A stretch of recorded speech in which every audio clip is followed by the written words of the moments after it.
You might not know this, but video games are good. But not all video games. Some games are bad. The simple fact is that with so many video games coming out every year, they can't all be great, and playing those can be a bit of a struggle. I played a handful of middling to miserable games this year. Some simply missed the mark, and some of them were unpolished garbage fires. Some were illogical experiences, and some were incredibly janky. Some were infuriatingly designed, and some just made me ask how anyone could proudly put this into the world and call it a game. And while plenty of games left a bad taste in my mouth in 2019, this list proved to be remarkably hard to make. So good old Gerard hunkered down and made some tough calls about what should go here. Just as a reminder that all of my opinions stated in this list are mine and mine alone, and if your favorite game is on here, then I'm glad you enjoyed it. Isn't it great that people can have completely different opinions about video games and be civil in the comments? With that said, welcome to my top 10 worst games of 2019.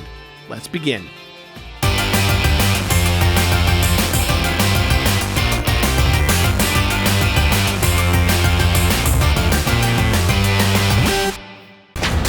Number 10!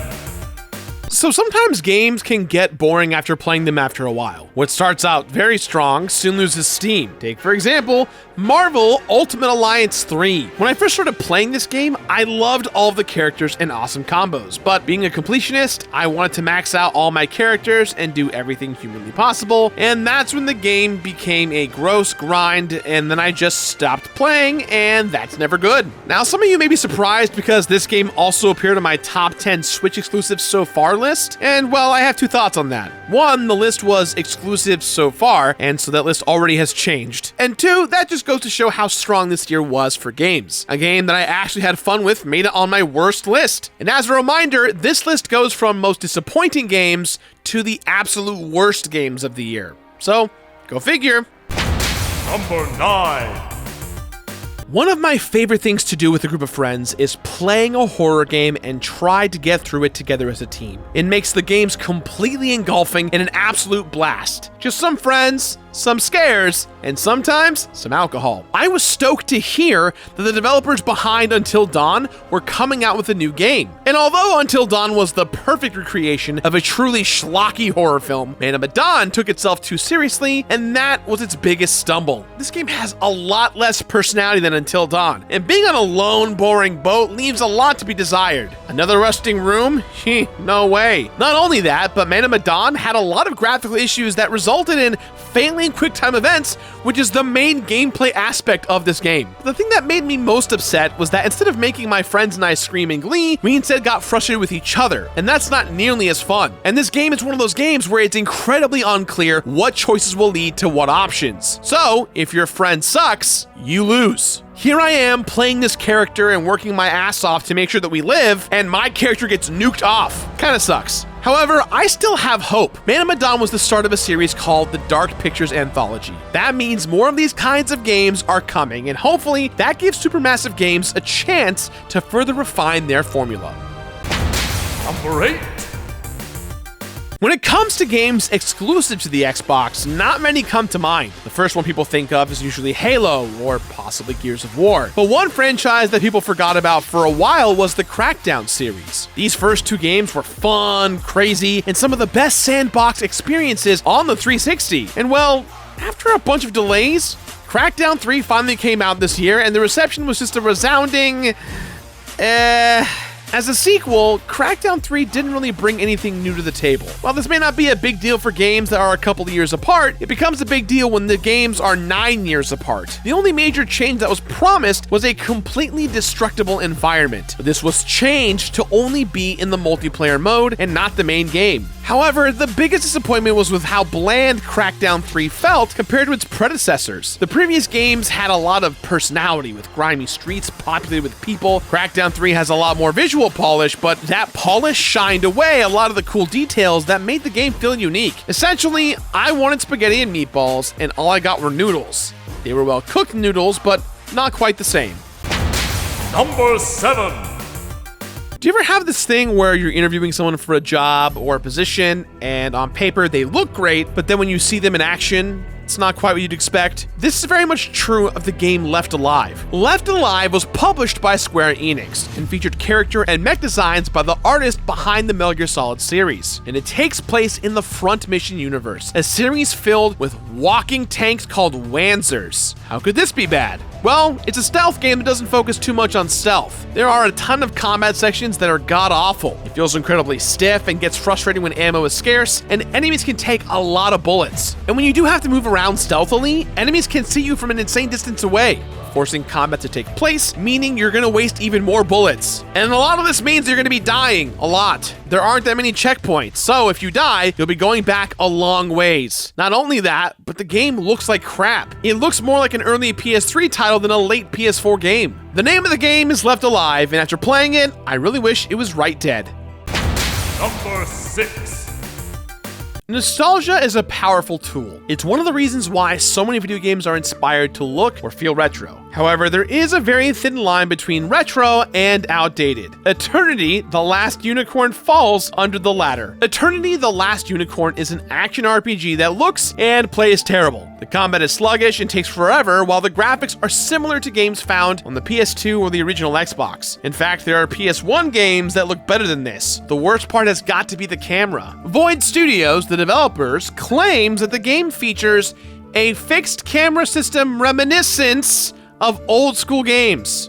That's ripped right from the trailer, boys and girls. But that really just means you'll never be able to see what's around you. It constantly gets frustrating when you are being attacked by an enemy you can't hit with the crappy controls. The only real positive that I can take from all this is that this is the first game from Void Studios, and I hope they can really learn from it. Eternity: The Last Unicorn is god-awful, and I can see why most of the internet has agreed that it's one of the worst reviewed games of 2019. Number 5. Guys, what if I told you that one of my favorite NES games of all time is back? It's back, and I'm excited, and I'm really pumped to play it, and then I bought it, and I played it, and I want to put it back and never play it ever again. The best way I can describe Contra Rogue Core is to tell you to look at the cover. See that main guy in the middle? See how Duke Nukem cool he looks without his shirt and that snarl on his face? Do you see how lifeless his eyes are? That's exactly what Contra Rogue Core is. A lifeless shell of itself that wants to look cool. And Rogue Core pulls all the stops, baby. A ton of blood and crappy looking explosions? Check. A childlike understanding of curse words? Check. Random panda surfing on a missile? Check. All of this badass posturing gets endlessly irritating. None of this was necessary. You do not need to add a ton of curse words or give the main character a snarl to make the player feel more like a badass. Contra already did that through the tight controls and intense difficulty. If you can make it through all of that, you deserve to be called a badass. Now I can hear all of you asking, what about that classic Contra gameplay feel? Well, don't worry, they totally changed it here, folks. Instead of the classic side-scrolling running gun that the series is mostly known for, Rogue Core is mostly a twin-stick shooter. One analog stick controls movement, and the other controls bullets. It feels clunky, and it's not fun. Ladies and gentlemen of the world, if you are an aspiring game designer and someone comes to you and says, take care of our franchise, it's your first game ever, no matter what, if a company comes to you and says, we're going to give you the blessing to make this game, you should make this game with the most mindful and honest approach. This, my friends, is the opposite of huge plays. This is negative plays. This is, you owe me plays. Number 4. Crossover fighting games are some of the best fighting games of all time and have served as a great way to introduce new characters from different kinds of media to video games. Unfortunately, the big crossover fighting game of 2019 left a lot to be desired here, folks. Jump Force is a fighting game that brings in all of the manga characters of the world featured in the Shonen Jump magazine. This includes characters from Dragon Ball, Naruto, One Piece, and more. All these characters look great, but unfortunately, that's where the positives end. The story is incredibly simple and never really introduces you to the characters you don't know. I assume just about everyone knows Goku, but just who is Biscuit Kruger? That sounds like a fatter Freddy Krueger. I like learning about new characters and properties. Give me some info here, folks. And the story is so basic that it gets boring. How can you take a ton of franchises with some of the coolest characters and backstories of all time and make them seem boring? Yeah, they look pretty, but there's no substance to them. This boring simplicity can be seen in the gameplay as well. Yes, there are a bunch of flashing lights and explosions, but it all feels like I've done this before. Jump Force was made to celebrate the 50th anniversary of Shonen Jump, but it really deserves better here, folks. I would love to see another company take a stab at this, but for now, I'd say skip it. Number 3.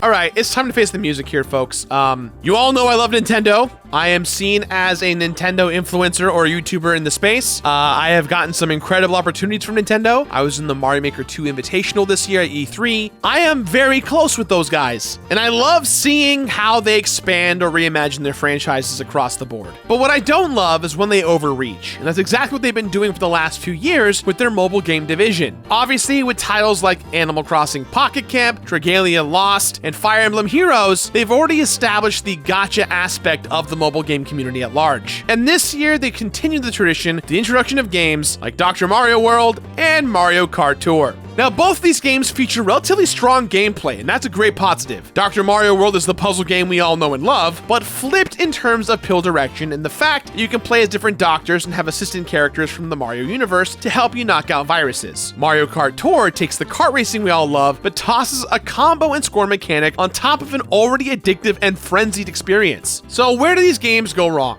My friends, I'm sorry to inform you that both of these feature gacha mechanics. Yes, you can absolutely play these games for free. However, these games are twisted, driving you to want to spend their in-game currency of gems and rubies. I just wanted Bus Driver Waluigi. Why couldn't I luck out and get Bus Driver Waluigi? But while Dr. Mario World was content to simply get your money through basic currency exchange and gambling to rock the medical world as Dr. Donkey Kong, Mario Kart Tour put their foot down on the gas real hard with a subscription service. Yup, for just a lonely monthly price of $4.99, you get the Gold Pass, rewarding players with more items, achievements, and rubies, allowing you to slowly crush the free-to-play competition with your high-end carts and characters. And for better or for worse, let's be real everyone, it's for worse, Nintendo did not stop there. Introducing 2 new subscription services to 2017's Animal Crossing Pocket Camp. Okay, look, far be it from me to judge a company who's trying to make money on the gacha side. It's huge in Japan and everyone plays them.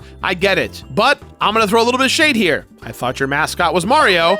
I thought you guys were the good guys, but with your mobile stuff, I'm not so sure. Number 2.